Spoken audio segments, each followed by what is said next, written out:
Hello guys, so what's up mga ka-music journey? So karon guys, duluan ta mo karon og scaling, no? Pentatonic scale. Unsa man ning pentatonic scale? So comes from the word penta, no? Means 5. Comes from the word penta, it means 5 and 5 scale, so 5 notes. So guys, inanion ni siya guys.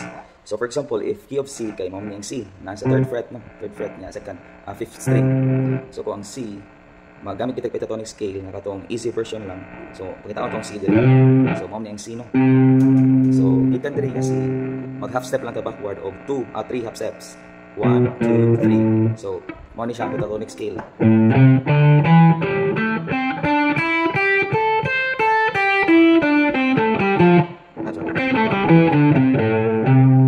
Alright, so kung sa key of D puta pakita ko nimo ang D. So dili ta mag-start sa pinakataas nga string, mo ni ang E nga string. Kita ko nimo ang D, so mo ni ang D. So ang D gikan diri sa D, backward ata og half step 3 1 2 3. So nga mo ni siya.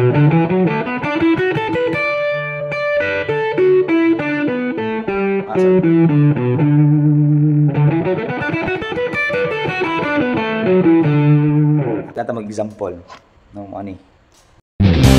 We wanna see Jesus lifted high.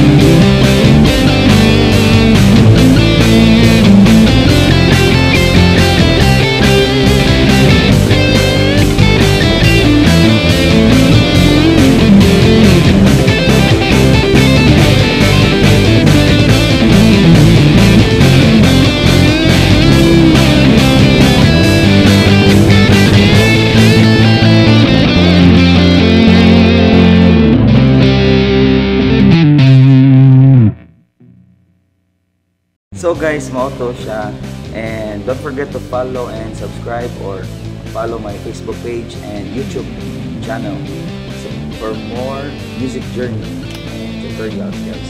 Bye, see you and God bless.